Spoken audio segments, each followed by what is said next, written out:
Good morning students. आज का topic है एडवर्टाइजिंग। एडवर्टाइजिंग जैसे ऐड आप टीवी वगैरह में देखते हो, उसी का ही है ये। Advertising is the most popular element और promotion that we can come across in our day to day life. Large number of product and services are promoted through different media of advertising like newspaper, magazine, television etc। तो जैसे आप newspaper में, magazine में या जो हमारा TV में add आती हैं अब डिफरेंट प्रोडक्ट की, उसे क्या कहते हैं? एडवर्टाइजिंग कहते हैं। Advertising refer to the paid form of non personal communication to promote the sale of goods and services के वस्तुओं और सेवाओं को प्रमोट करने के लिए, उसके बारे में जानकारी देने के लिए, लोगों को उसको खरीदने के लिए प्रेरित करने का माध्यम जो होता है वो क्या कहलाता है? एडवर्टाइजिंग।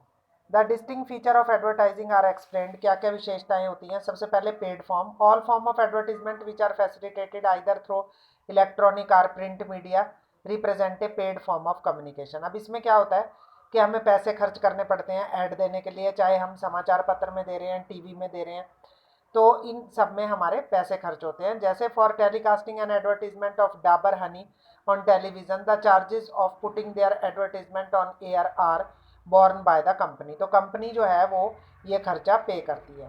नेक्स्ट है in personality. Unlike personal selling, in case of advertising, there is no face-to-face contact between the seller and the prospective buyer. It involves only one-way communication, that is, the advertiser is communicating with the target market. अब ये impersonality में क्या आएगा कि ये जो है face to face कोई इंटरेक्शन नहीं होती है। सिर्फ जो बायर होता है वो क्या करता है कि ऐड देता है, अपनी जो प्रोडक्ट होता है उसके बारे में विचार रखता है और अट्रैक्ट करता है कस्टमर को चीज़ें खरीदने के लिए। Identify sponsor. This feature of advertising highlight the fact that we never come across any advertisement where the name of the advertiser cannot be traced. Every advertisement is bound to indicate the name of the identified individual or the firm who wishes to promote the sale of its product or services and also incur the cost for the same.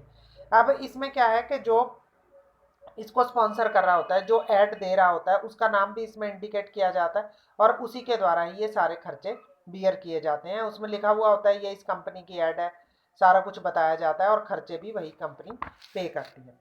Merits of advertising. लाभ क्या क्या है इसके? सबसे पहले mass reach. Advertising enable a marketer to reach a large number of people. सबसे बड़ा लाभ तो यह है कि अगर हम एडवर्टाइजिंग देते हैं, चाहे वो टीवी में हो या वो टेलीविज़न पर हो, न्यूज़पेपर पे हो, कहीं भी, मतलब प्रिंट मीडिया हो या कम्युनिकेशन मीडिया हो, तो वो लोगों तक जो है वो काफ़ी दूरी तक पहुंच जाती है और बहुत से लोगों को इसके बारे में पता चल जाता है।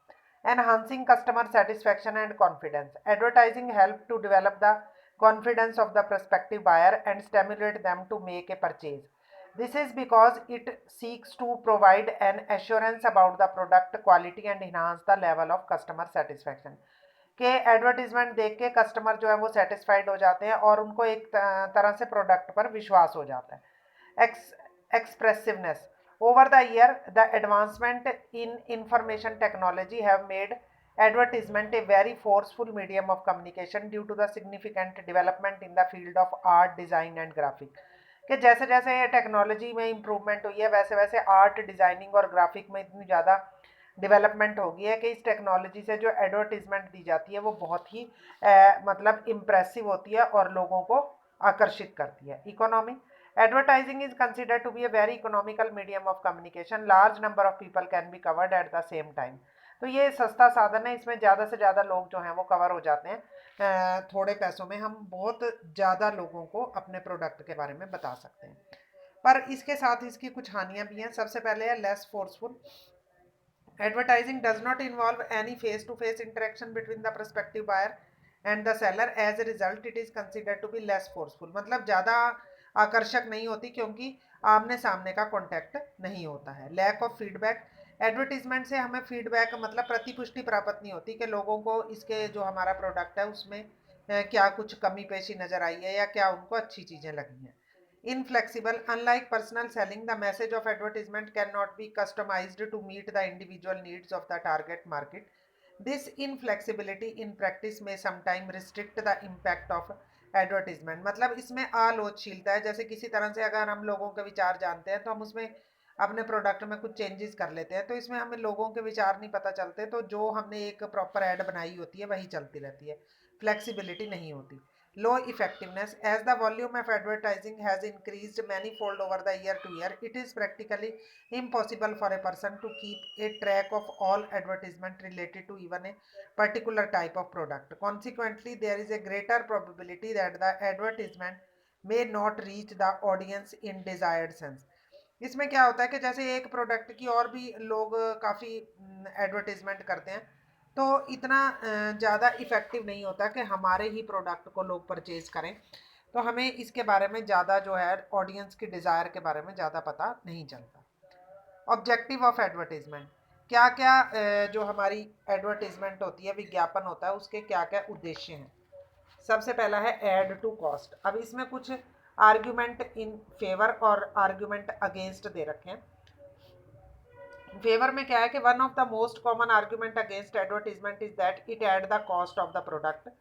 Cost is passed on the buyer in the form of higher price, it is ultimately the buyer who has to bear the burden.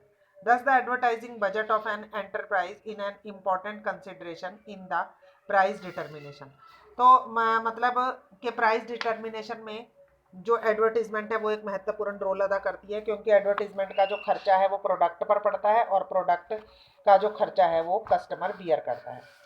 Against में क्या है कि however this criticism is not entirely true, it is an disputed fact that advertisement of a product help to increase the demand for the product by informing and persuading the potential buyer. This rise in demand result an increase in the production turnover. Consequently, due to the effect of economic of scale as a level of production, increase the cost per unit comes down. It is thus believed that instead of adding to the burden of consumer, advertisement help to reduce it by eventually economizing the price of product. अब इसके against में क्या बताया गया है कि लोग ये समझते हैं कि एडवर्टीजमेंट से बर्डन बढ़ता है कस्टमर के ऊपर और खर्चा जो है वो कस्टमर को देना पड़ता है, तो कॉस्ट बढ़ती है, पर एक्चुअली में ऐसा नहीं है। कॉस्ट जो है वो कम होती है, क्योंकि डिमांड बढ़ने के कारण ज़्यादा मात्रा में उत्पादन किया जाता है, और जब हम किसी भी चीज़ का ज़्यादा मात्रा में उत्पादन करते हैं तो उसकी कॉस्ट अल्टीमेटली कम आती है। नेक्स्ट है undetermined social value. Advertisement are widely criticised for undetermining social value and promoting materialism in the society. It is argued that whenever consumer come across an advertisement of a new product, it creates a sense of discontentment in him, and they feel the urge to possess it regardless of their needs and financial capability. अब इसमें क्या बताया गया कि advertisement जो है ना वो फालतू के खर्चे को बढ़ाती है, कि जैसे लोग ऐड देखते हैं तो उनका दिल करता है उस चीज़ को खरीदने के लिए, और वो फालतू जो है वो खर्चा करते हैं और अपनी फाइनेंशियल कैपेबिलिटी से ज़्यादा खर्चा करते हैं, अपने लाइफस्टाइल को चेंज करने की कोशिश करते हैं, देखा देखी मतलब एडवर्टीजमेंट के बल पर आकर चीज़ें खरीदते हैं।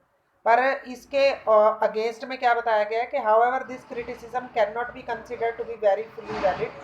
It is through advertisement the marketer seeks to inform the prospective buyer about the launch of new product or betterment of the existing product. तो इसमें वो बताया गया कि जो बायर होता है वो लोगों को बताता है कि भाई उसने कोई नया प्रोडक्ट कौन सा लगाया है और पुराने प्रोडक्ट में भी क्या बेटरमेंट की है, तो इससे लोगों को अवेयर होते हैं वो चीज़ खरीदने के लिए। और दूसरा क्या है कि नई नई टेक्नोलॉजी के बारे में उनको जानकारी होती है, उनका स्टैंडर्ड ऑफ लिविंग बढ़ता है। थर्ड है confuses the buyer. According to opponents, a consumer is likely to get confused on seeing too many advertisement of the product. Like innumerable advertisement about toothpaste are shown on the television, when in each of the brand claim its credibility. तो इसमें क्या बताया गया है कि बहुत सारी किसी भी प्रोडक्ट की एडवर्टीजमेंट देखकर कंज्यूमर जो है वो कंफ्यूज हो जाता है वो कौन सी चीज़ खरीदे, क्योंकि हर एक ब्रांड जो है वो अपनी क्वालिटी के बारे में बताता है, तो इससे बायर को पता ही नहीं लगता कि वो कौन सी चीज़ खरीदे। जबकि इसके सपोर्ट में, एडवर्टीजमेंट के सपोर्ट में ये बोला गया है कि बायर को हर प्रोडक्ट के बारे में बताया जाता है, तो जो उसकी मतलब जिससे उसकी सेटिस्फेक्शन ज़्यादा बढ़ती है वो प्रोडक्ट जो है वो बायर खरीदने के लिए उत्साहित होता है। फोर्थ है encourage sale of inferior product. अब इसमें फेवर में क्या बताया गया है कि भाई जो एडवर्टीजमेंट दी जाती है उससे क्या है कि जो घटिया पदार्थ होते हैं उसे भी लोग खरीदने के लिए उत्साहित हो जाते हैं, क्योंकि एडवर्टीजमेंट में उनका भ्रामक विज्ञापन दिए जाते हैं और चीज़ के बारे में अच्छा बताया जाता है। जबकि अगेंस्ट में क्या बताया गया, the supporter of advertisement argue that inferiority and superiority of product is a relative concept as to how a consumer is likely to categorize a product depends upon greatly depend upon factor like his perception, purchasing power, status। अब इसमें क्या बताया गया है कि product के बारे में इंफीरियर है या सुपीरियर है वो सारा बताया जाता है। तो जो कस्टमर होता है वो अपनी जो उसकी परचेजिंग पावर है या अपनी डिमांड है, उसकी जो नीड्स हैं उसके अकॉर्डिंग वो खरीद लेता है। अगर उसके पास पैसा कम है तो वो घटिया प्रोडक्ट खरीद लेता है, ज़्यादा है तो अच्छा खरीद लेता है। पांचवा बताया, some advertisement are in bad taste. Advertisement sometime are criticised on the ground that they are vulgar are options. Many a time there is portrayal of women in the wrong way in the advertisement. Moreover, some advertisement also show a total disregard to relationship like that of an employer and employee। तो इसमें क्या बताया गया कि advertisement जो है वो पूरी बहुत ही बुरी प्रभाव की होती है, वल्गर होती है, जिसमें महिलाओं के अंग प्रदर्शन वगैरह दिखाया जाता है, बुरा चरित्र दिखाया जाता है। तो इससे लोगों पर बुरा प्रभाव पड़ता है। पर जो सपोर्टर हैं एडवर्टीजमेंट के वो क्या कहते हैं कि ऐसा इसमें कुछ नहीं है, हर व्यक्ति की अपनी जो है वो थिंकिंग है, उसके अनुसार वो सोचते हैं को, और ऐसा उसमें कुछ ज़्यादा बुरा नहीं दिखाया जाता है। तो कंक्लूजन इनसे क्या निकलता है, it is an undisputed fact that advertisement is indispensable for marketing the goods and services successfully in the present area of competition। It offers innumerable advantages to the marketer, consumer and society। तो अंत में इसके advertisement के बारे में हम यही कह सकते हैं कि ये जरूरी है हर एक मार्केटर के लिए, पर अंडर लिमिट्स जो है वो एडवर्टीजमेंट देनी चाहिए। इसमें कोई ज़्यादा वल्गैरिटी नहीं होनी चाहिए और प्योर जो है सच बोलना चाहिए, ताकि ग्राहक जो है वो उस चीज़ को, जो असल में चीज़ है उसी को ही खरीदे। अगला टॉपिक जो है वो है personal selling. Personal selling is one of the popular way of promoting sale of the product. Personal selling refer to the process of making verbal presentation of message in the form of interaction with one or more prospective customer for the purpose of making sale. It is a personal form of communication because it involve a face to face interaction. अब personal selling में क्या होता है कि आमने सामने जो है वो दुकानदार और ग्राहक जो है वो आमने सामने बातचीत करके उसके जो दुकानदार होता है वो उसकी क्वालिटीज बताता है अपने प्रोडक्ट की कस्टमर को। The two distinct feature of personal selling में क्या क्या विशेषताएं होती हैं। सबसे पहला है personal form. Personal selling represent a face to face interaction dialogue that takes between the seller and the prospective buyer. आपस में बातचीत करके चीज को खरीदते हैं, सेलर और बायर आपस में प्रॉपर फेस टू फेस बातचीत करते हैं। डेवलपमेंट ऑफ रिलेशनशिप, इससे उनमें आपस में जो है पर्सनल रिलेशनशिप बनते हैं और किसी तरह की अगर कोई कमी पेशी होती है तो ग्राहक दुकानदार से बात कर सकता है। लाभ इसके क्या हैं, flexibility, there is lot of flexibility in personal selling as the salesman can customise the sale talk according to the need of prospective customer. तो इसमें आपस में बातचीत होने के कारण फ्लेक्सिबिलिटी होती है, क्योंकि अगर कोई कमी पेशी होती है तो वो दूर कर दी जाती है। डायरेक्ट फीडबैक, और एडवर्टीजमेंट में तो डायरेक्ट फीडबैक मिलती नहीं है, पर पर्सनल सेलिंग में अगर कोई किसी भी प्रोडक्ट में कोई प्रॉब्लम है तो वो फेस टू फेस ग्राहक बता देता है दुकानदार को। Minimum wastage, in the process of personal selling the focus is on the selected target customer. तो इसमें जो भी हमारे कंज्यूमर होते हैं सिलेक्टेड होते हैं, जिन पता होता है भी ये इस चीज़ को परचेज करेंगे, तो उन्हीं के साथ ही बातचीत की जाती है, फालतू का टाइम वेस्ट नहीं होता। Role of personal selling, personal selling में सबसे पहले रोल है importance to businessman. When used effectively, personal selling may prove to be a very powerful tool for creating the demand for the firm product। तो businessman के लिए सबसे बड़ा फायदा यह है कि इससे डिमांड बढ़ती है। तो किस तरह से उसको आगे फायदे हो सकते हैं। Effective promotional tool, personal selling जो है वो किसी भी प्रोडक्ट को प्रमोट करने के लिए बहुत ही महत्वपूर्ण तरीका है। फ्लेक्सिबल टूल, और ये लोचशील है, इसमें किसी भी तरह से हम अपनी इच्छा से परिवर्तन कर सकते हैं। और तीसरा लाभ जो है वेस्टेज कम होती है, जो जिन लोगों के लिए ज़रूरी होता है हम उन्हीं के साथ ही बातचीत करके अपनी सेल बढ़ा सकते हैं। कंज्यूमर अटेंशन, आपस में बातचीत करके हम कंज्यूमर को अट्रैक्ट कर सकते हैं और उनको अटेंशन अपने प्रोडक्ट के प्रति दिला सकते हैं। Lasting relationship, through effective communication salesman can develop a lasting relationship with the customer. आपस में एक दूसरे के अच्छे संबंध भी स्थापित किए जा सकते हैं।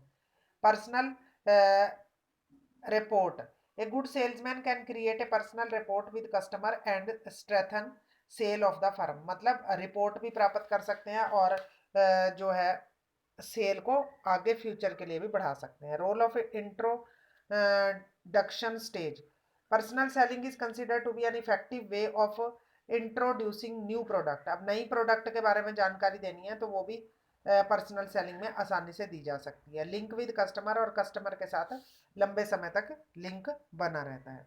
अगली इंपॉर्टेंस है कस्टमर के लिए भी ये पर्सनल सेलिंग के बहुत लाभ हैं कि आइडेंटिफाइंग नीड्स, जैसे अपनी आवश्यकताएं वो वहाँ पे बताते हैं, तो उस अपनी आवश्यकताओं के आधार पर दुकानदार जो है वो ग्राहक को सामान दिखा सकते हैं। लेटेस्ट मार्केट इन्फॉर्मेशन, नई नई सूचनाएं, बाजार से संबंधित कोई प्रोडक्ट है तो वो भी सेल्समैन या जो दुकानदार हैं वो कस्टमर को दे देते हैं। एक्सपर्ट एडवाइस, और जो गुड सेल्समैन होता है वो हर काम में एक्सपर्ट होता है, तो उससे भी सलाह ली जा सकती है कि वो कौन सा प्रोडक्ट परचेज करें। Induces customer, personal selling not only make the customer aware about the new product in the market but also persuade them to make a purchase. मतलब परचेज करने के लिए वो उत्साहित करते हैं और इससे जो है वो उनकी सेल भी बढ़ती है।